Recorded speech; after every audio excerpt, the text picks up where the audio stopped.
aqui com vocês. Agradeço vocês que tiveram paciência de esperar por mim nesse pequeno atraso. Mas vamos lá. Hoje a aula é rápida, gente. Vai ser bem curta, porque é só um pedacinho do capítulo 4, né? Que não é nem a maior parte já passou na aula passada, né? Deixa eu compartilhar a tela com vocês. Eita. Ô pastor Tiago, habilita aí para mim compartilhar a tela.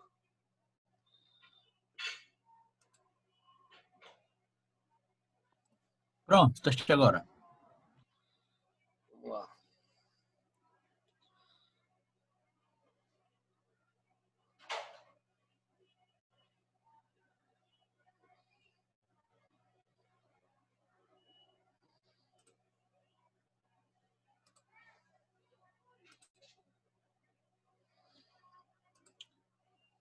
E aí, pessoal, tá aparecendo para vocês?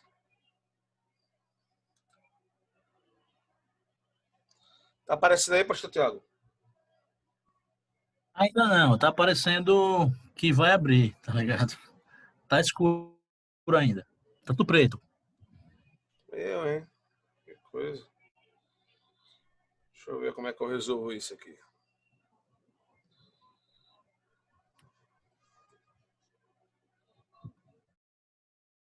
Fecha e tenta de novo.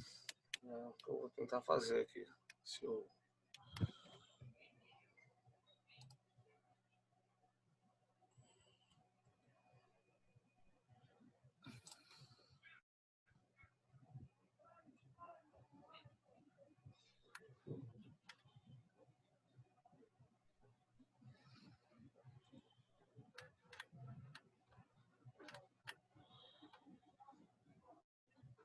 Ainda tá escuro, pastor Tiago? Não, agora tá legal. Tá Pronto. ótimo. Pronto, vamos lá.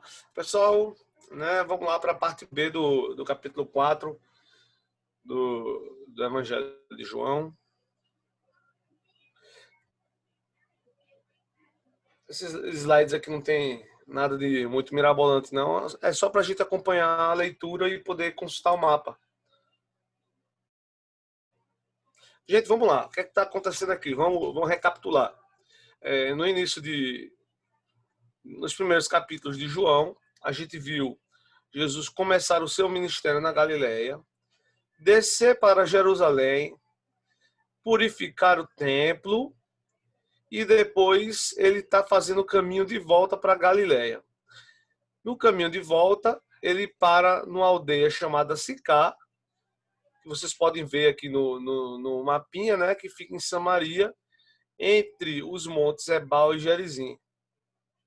Nessa aldeia, ele encontra uma mulher samaritana, que foi o conteúdo da aula passada.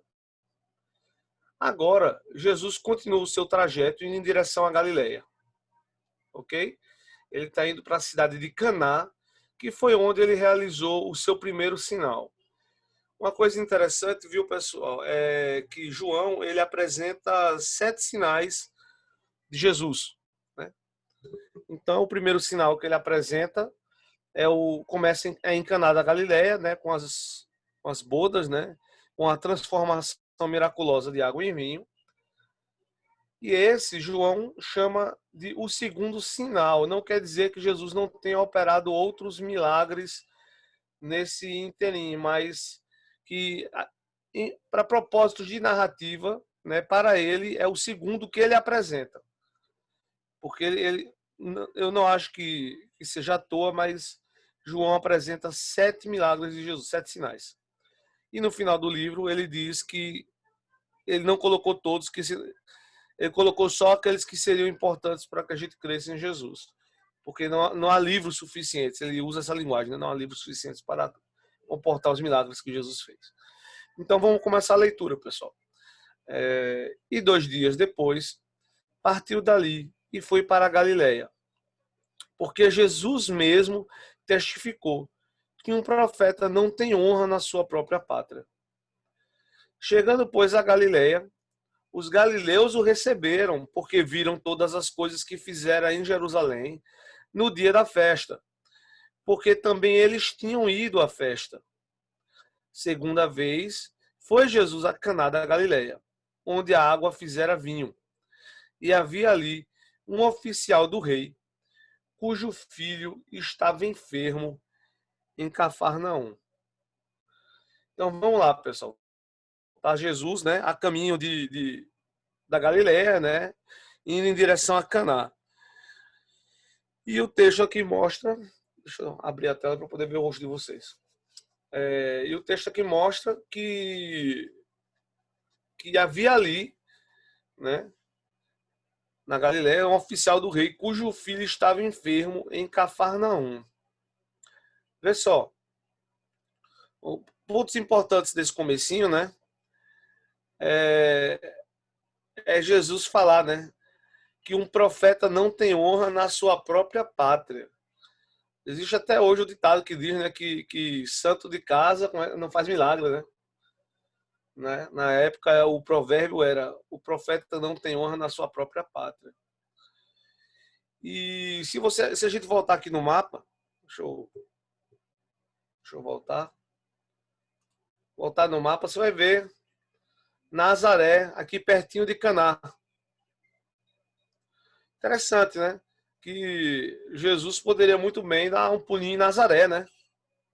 Mas não, Jesus escolhe ir em Caná.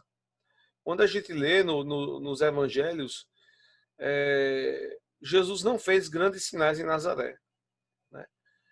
E esse trechinho que está aí, eu acredito que seja para esclarecer o leitor e por que Jesus não foi a Nazaré. Por que ele foi para Caná, né? Porque um profeta não tem honra na sua pátria, né? Jesus, apesar de ter nascido em Belém, lá na Judéia, uma aldeiazinha perto de Jerusalém, você pode ver aqui no mapa, né? Ao sul de Jerusalém tinha Belém. Apesar de ter nascido lá, Jesus, né, foi morar em Nazaré, bem longe, né, de qualquer perigo, né, que poderia vir de Jerusalém. Mas lá todos o conheciam, né?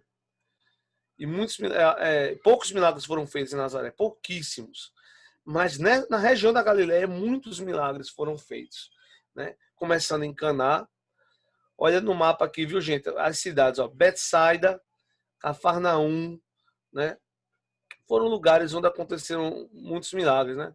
Só a título de curiosidade, tem um lugar aqui chamado Magadã, ao sul de Cafarnaum, é a terra de Maria Madalena, viu, pessoal? Então, muitos milagres ocorreram em Cafarnaum, muitos milagres ocorreram em Cafarnaum, né? E alguns milagres aconteceram em Caná, mas em Nazaré pouquíssimos. O profeta não tem honra na sua pátria. E olha só, provavelmente, né, correu-se o boato do que Jesus tinha feito em Caná, né, na região ali, né? Porque ele tinha feito muita coisa em Jerusalém. Ele tinha ido para a festa, tanto que os galileus receberam bem, né? Porque viram, eles também tinham ido à festa, eles viram. E esses sinais, essas coisas espantosas, né, chegaram aos ouvidos desse oficial do rei, né, cujo filho estava enfermo em Cafarnaum. Algumas traduções colocam um nobre, né, um nobre. E alguns teólogos acreditam que esse sujeito aqui era Cusa, intendente de Herodes, cuja mulher, né, provavelmente depois desse evento aqui, passou a servir Jesus com as suas riquezas, né? A Bíblia diz lá em Lucas capítulo 8, versículo 3, se eu não me engano, que muitas mulheres, né, serviam Jesus com suas riquezas, incluindo a Joana, mulher de Cusa, intendente de Herodes. Então, algumas pessoas acreditam que esse oficial de Herodes, oficial do rei, era o mesmo Cusa, né, cuja mulher era Joana. Vamos adiante. Ouvindo este que Jesus vinha da Judéia para a Galiléia, foi ter com ele e rogou-lhe que descesse e curasse o seu filho, porque já estava à morte.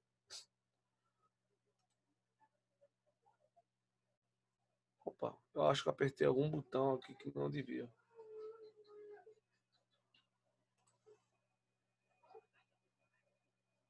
Ué.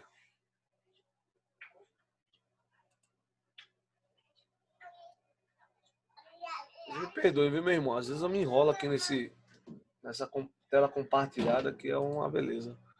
Pronto, voltei. Pastor Tiago, me diz aí se ainda está aparecendo. Tá os slides, tudo certo. Tá, né? Pronto. Ouvindo que Jesus vinha da Judéia para Galiléia, foi ter com ele, rogou-lhe que descesse e curasse seu filho, porque já estava à morte. Então Jesus lhe disse: se não virdes sinais e milagres, não crereis. Gente, isso é interessante. Olha o que Jesus disse para esse cara: se não virdes sinais e milagres, não crereis. Essa questão dos judeus com sinal é uma coisa muito característica. Paulo, lá em Coríntios, fala assim: ó, os judeus pedem sinal, né? Os gregos buscam sabedoria. Mas era característica dos judeus pedirem sinal. Os fariseus e saduceus, em várias ocasiões, pediram para Jesus mostrar um sinal. Que sinal mostra, que respalde, né? Que ele dê autoridade para fazer tal coisa. O que sinal nos mostra e tal, né? E Jesus, para aqueles religiosos, disse: ó, vocês não vão ver sinal nenhum. Vocês não vão ver sinal nenhum, a não ser o do profeta Jonas, né? Ele estava falando acerca da morte e ressurreição. Simbolicamente, o profeta Jonas morre, né? Quando ele desce às profundezas do mar, no ventre do peixe, e ressuscita 3 dias depois, quando ele é vomitado, né? Então, Jesus disse: ó, vocês não vão ver nenhum sinal. Olha que coisa, não sei se já repararam, mas, por exemplo, o sinal de Caná não foi público. Né? Não foi um sinal público. Esse aqui também não, foi uma ocasião particular, né? Jesus não fazia nada para ser visto. Ele fazia porque fazia parte do seu propósito, da sua missão, mas ele não fazia para que eles crescem. Então, essa fala de Jesus parece um lamento, né? Que ele, ó, se não vires, não crereis, parece um lamento. E ao mesmo tempo, parece um desafio para esse homem. Porque vejam o que vai acontecer. Disse-lhe o oficial: Senhor, desce antes que meu filho morra, né? Se entende que esse homem aqui era oficial de Herodes, mas que ele era um judeu, né? Os judeus, eles criam que o profeta poderia curar tocando nas pessoas, impondo as mãos. É tradicional esse conceito da imposição de mãos, né? Porque o profeta, ele seria apenas um canal para Deus fazer o milagre, né? E sempre nos sinais antigos, sempre você vai ver que tem que ter a presença do profeta. O profeta tem que estar no lugar. Então esse cara, tipo, ele quer que Jesus desça com ele, vá até a casa dele, entendeu? Desce antes que meu filho morra, tipo, venha até minha casa antes que meu filho morra. Ele está preocupado, ele quer que Jesus vá até o lugar, né? Aí relembrando que Jesus disse: se você não vê, você não crê. Aí o que Jesus faz? Por isso que eu disse que talvez essa palavra de Jesus fosse um desafio para aquele homem. Porque é o que Jesus disse: vai, o teu filho vive. Foi só uma palavra. Não tinha nenhuma evidência, não tinha nenhuma. Tipo, não tinha como mandar uma mensagem no WhatsApp e dizer: faz uma ligação aí que eu quero ver se meu filho tá bom. Não, Jesus soltou uma palavra: teu filho vive, teu filho não vai morrer, não. Tá tudo bem. E aqui diz que o homem creu na palavra que Jesus lhe disse e foi embora. Porque no desespero que aquele homem estava, se ele não cresce, ele ia insistir: Senhor, venha comigo, eu quero que você vá. Mas não, a Bíblia diz que ele creu na palavra que Jesus lhe disse e foi-se. Então o que aconteceu? Esse homem aí, né? Ele fez exatamente o contrário do que Jesus disse. Jesus disse: se você não vê sinal, você não vai crer. Mas ele creu, né? Então é como se ele tivesse reagido àquele desafio. Em vários momentos da Sagrada Escritura, você vai ver que Jesus, ele não age assim de imediato. Ele coloca algum desafio, né? algumas circunstâncias, não é sempre. Isso na verdade, é até bem raro, mas acontece muitas vezes de Jesus colocar, não agir de primeira. Ou, ó, não vou realizar tal, tipo, não vou lá atender o seu pedido porque eu estou muito ocupado com as ovelhas aqui da casa de Israel e eu não posso tirar o pão dos filhos e dar para os cachorrinhos. Quem lembra desse texto? Né? E Jesus não atende a mulher de primeira, mas a mulher insiste. E quando ele vê a fé da mulher, ele diz: ó, grande é a tua fé. Porque, olha só que coisa interessante. Vou repetir, não? Os milagres do passado sempre envolviam a presença física do profeta. A mulher queria que Jesus, essa mulher que eu estou citando aqui, né, a Ciro Fenícia, ela queria que Jesus saísse da sua rota para ir até a sua cidade, né, para exercer a cura. E Jesus atestou. E quando ela mostrou a sua fé, Jesus fez uma coisa fora do normal. Vou dizer assim, realizou um telemilagre, né? Um milagre à distância. Você pode ir. E ela creu e foi, e a mulher e a filha dela estava sã. Nesse caso aqui, foi a mesma coisa. Se você não vê, você não crê. Ele vai, pode ir, tá, teu filho está sã. E ele creu. Então ele não precisou ver. Né? E essa é a fé excelente, né? É a fé que não precisa de evidências, né? A Bíblia diz que nós não vivemos por vista, né? O justo vive pela fé e não pela visão, não pelo que vê. Ele vê, ele vê porque crê, não crê porque vê. Né? E ele creu, esse homem creu na palavra de Jesus. E ele foi. E continuando, né? E descendo ele logo, saíram-lhe ao encontro dos seus servos e lhe anunciaram, dizendo: o teu filho vive. Perguntou-lhes, pois, a que hora se achara melhor, e disseram-lhe: ontem às 7 horas a febre o deixou. Gente, 7 horas na linguagem deles lá, então provavelmente era 1 da tarde. Entendeu, pois, o pai que era aquela hora a mesma em que Jesus lhe disse: o teu filho vive. E creu ele e toda a sua casa. Maravilha, né, gente? Fez Jesus este segundo milagre quando ia da Judéia para a Galiléia. E com esse versículo a gente encerra, né, o capítulo 4. E olha que coisa fantástica. Creu, né? Ele percebeu, ele creu, e não só ele, né, mas a sua casa creu. E a partir dali Jesus tinha, né, uma família que cria nele e, se, como os teólogos sugerem, né, se tornou patrocinadora do ministério de Jesus. Né? Os slides acabaram, né? Mas deixa eu compartilhar algumas coisas com vocês. Deixa eu mudar aqui para poder ver o rosto de vocês. Deixa eu compartilhar alguma coisa com vocês. Deixa eu parar aqui de compartilhar a tela. Eu disse que ia ser curto hoje, né? Vamos lá. Olha, gente, que coisa curiosa. Nos capítulos 7 de Lucas e no capítulo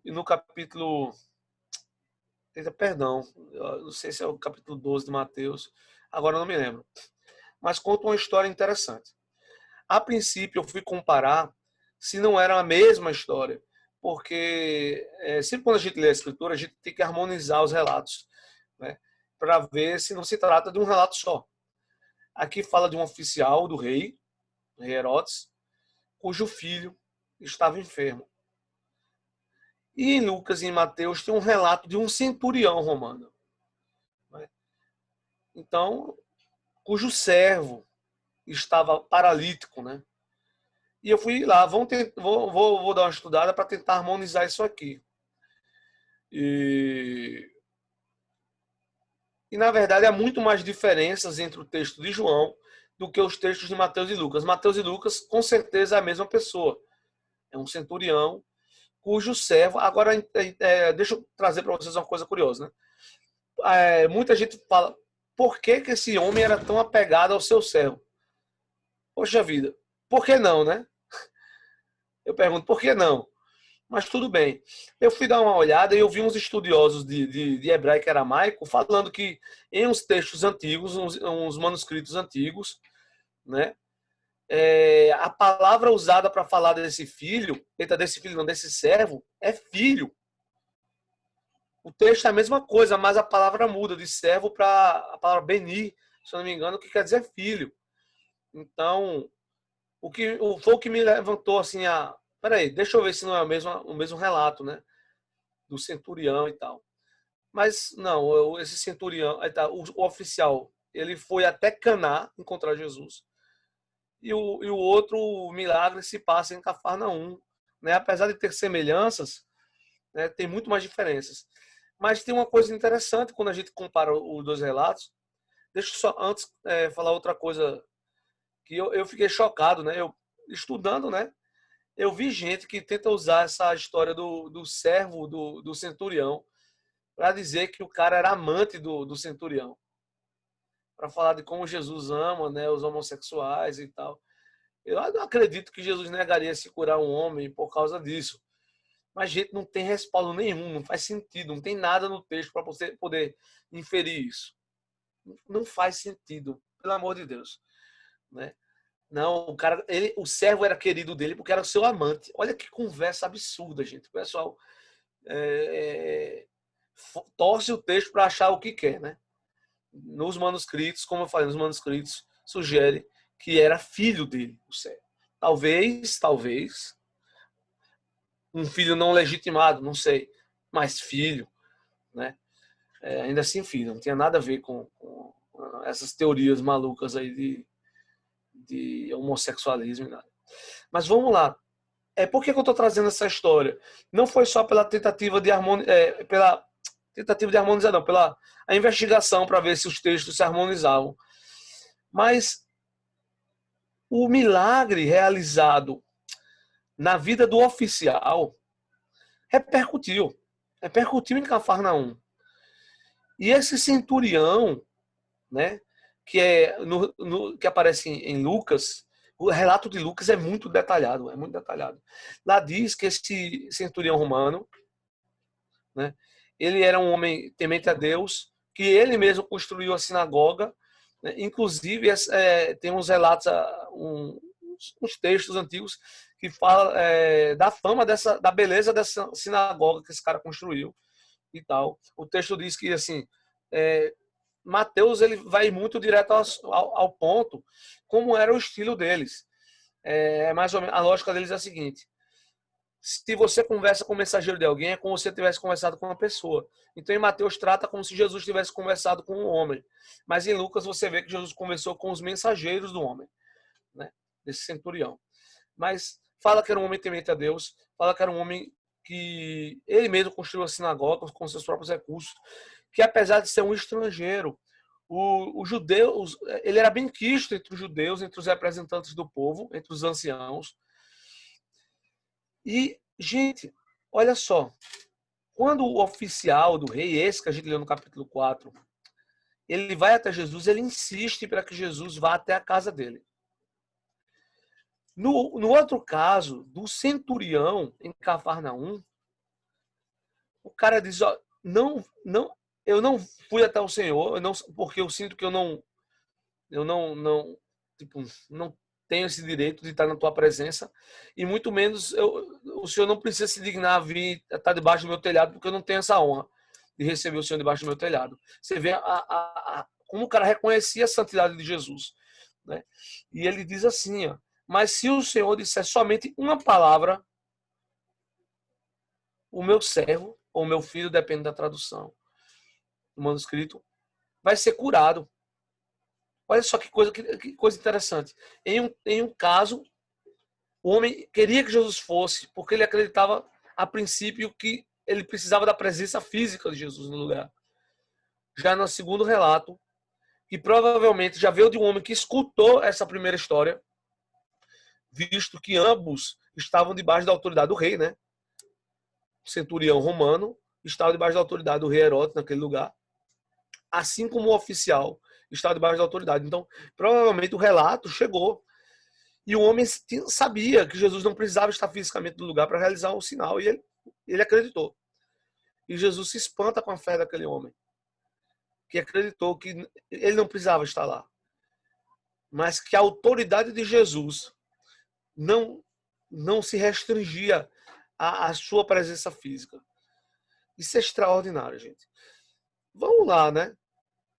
Se Jesus pode curar 1 centímetro de distância, ele pode curar 1 quilômetro de distância, ele pode curar a 60 quilômetros de distância, como foi o caso de Caná para Cafarnaum, né? Porque a fé não obedece limite, esse tipo de limite. Para a fé não há espaço, né? E ela transcende também o tempo, né? Então, gente, coisa é muito extraordinário. O que Jesus fez na vida desse oficial repercutiu, né? E alcançou outras pessoas, inclusive esse estrangeiro, né? Que creu no Senhor. E numa situação bem parecida, mas não igual, né? Mas ele disse ao Senhor, nem precisa vir, porque eu sou um homem sujeito à autoridade. E se eu disser a um servo meu, vai, ele vai. Se eu disser, vem, ele vem. O que eu mandar ele fazer, ele vai fazer. E se o Senhor disser uma palavra, o meu servo vai ficar curado, né? Então, você vê, né, como a história se alastra e como a fé ela pode se multiplicar. Vê só, a fé vem pelo ouvir, né? Então, o primeiro homem, né, foi lá e tal, pediu para Jesus ir. Jesus disse, se você não vê, você não crê, vai teu filho. E ele acreditou. E isso se multiplicou em um outro homem, que apenas de ouvir, acreditou que Jesus poderia curar à distância, né? E eu acho extraordinário, né? A maneira como a fé, ela, né, pode se multiplicar e alcançar outras pessoas, né? A fé vem pelo ouvir e ouvir a palavra de Deus. Como eu disse, gente, a aula de hoje ia ser bem curtinha, né? Ela praticamente acabou, acabou. Acabou, né? Eu vou só abrir aqui para quem tiver alguma pergunta para fazer, algum comentário, né? Fique à vontade, pastor Tiago, pastor Walter, os irmãos, né? Fique à vontade. Se alguém quiser, tiver alguma coisa para perguntar, para comentar, a hora é essa. Então, pessoal, eu vou abrir aqui para quem quiser usar o microfone para fazer alguma pergunta, viu? Vou liberar aqui o áudio da galera. Pronto, quem quiser pode tirar o seu próprio mute e fazer a pergunta, ou fazer o comentário que quiser.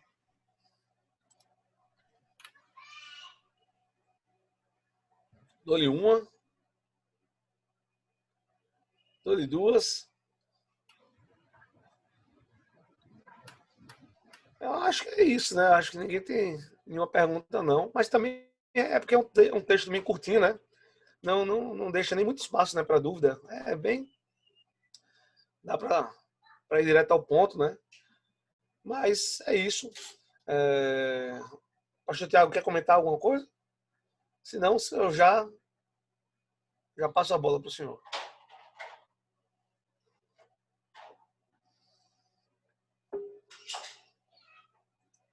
Não, poxa, a aula foi ótima, viu?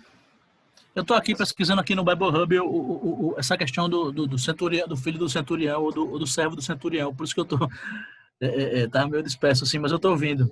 Mas a aula foi ótima, meu. Tudo Beleza. perfeito.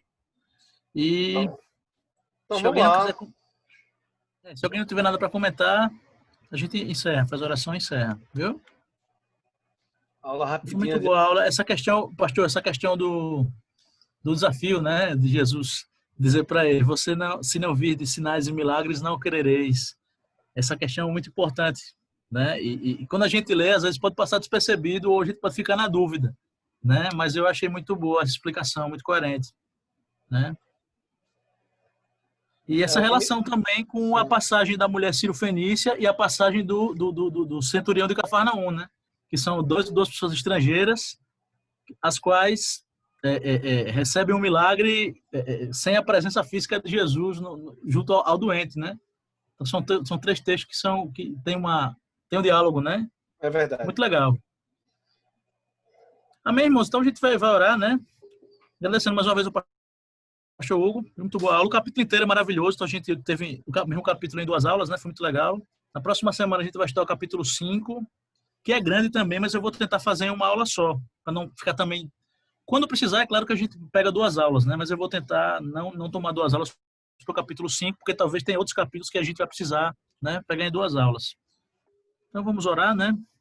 Senhor Jesus, muito obrigado pelo dia de hoje, Pai, muito obrigado por essa lição, Pai, pela Tua palavra viva e eficaz, Senhor Deus, por esse estudo tão bacana, Pai, do capítulo 4 de João, Pai, e por todo o estudo do Evangelho de João, que o Senhor nos abençoe, nos dê sabedoria, discernimento, entendimento, Pai, o Senhor nos dê hoje um ótimo dia, o Senhor abençoe os Teus filhos, Pai, o Teu povo, que a gente possa cumprir as nossas obrigações, Pai, porque hoje é dia da eleição, que dê tudo certo para cada um de nós, que o Senhor seja com a gente, nos livre do mal, que a gente possa estar reunido no templo, Pai, cultuando a Deus hoje à noite, que o Senhor nos abençoe, que seja um culto maravilhoso, Pai, em nome de Jesus. Amém.